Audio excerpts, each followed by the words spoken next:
नमस्कार। स्टेनो संगीत में आपका स्वागत है। आपकी डिक्टेशन शुरू होगी 3 सेकंड बाद। 3, 2, 1 एंड स्टार्ट। हर जीव स्वतंत्र पैदा होता है और सदा स्वतंत्र रहना चाहता है।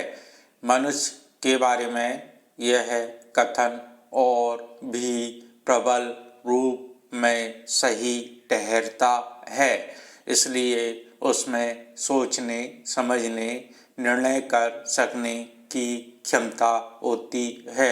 हर कोई अपने ढंग से जीना चाहता है, अपने बारे में स्वतंत्र निर्णय करना चाहता है। किसी थोपे हुए निर्णय को स्वीकार करने में उसे असहजता महसूस होती है। बच्चे तक दूसरे के निर्णय थोपने पर विद्रोही हो उठते हैं, मगर मनुष्य चूंकि एक इकाई भर नहीं है, उसे दूसरे लोगों के साथ रहना होता है।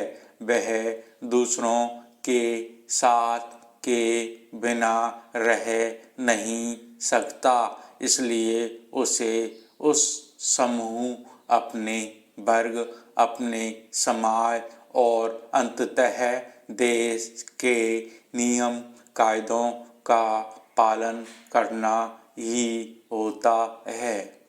यही मनुष्य की स्वतंत्रता की सीमा रेखा तय होती है। स्वतंत्र होने और स्वच्छंद होने में फर्क तय होता है। फिर भी प्राय लोगों की इच्छा और शक्ति अर्जित करने के बाद जिद यही होती है कि वे जैसा चीज़ों को देखना चाहते हैं, जिस तरह जीवन को जीना उचित मानते हैं, उसी तरह दूसरे भी अपनी जीवन शैली बना लें। अपने विचारों पर व्यक्ति तब तक अड़े रहता है जब तक कि उसके विरोध में उसका कोई अकाट्य तर्क न प्रस्तुत हो जाए। दुनिया की तमाम विचार पद्धतियाँ इस तरह बनती और टिकी रहती हैं। फिर उनके विरोध में समांतर या फिर उन्हें आगे बढ़ाती हुई विचार पद्धतियाँ पनपती रहती हैं।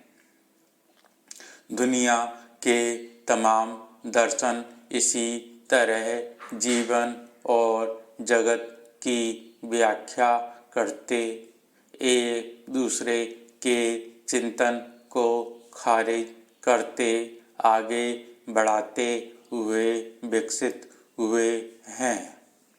किसी के विचारों का खंडन मंडन बुरी बात नहीं है।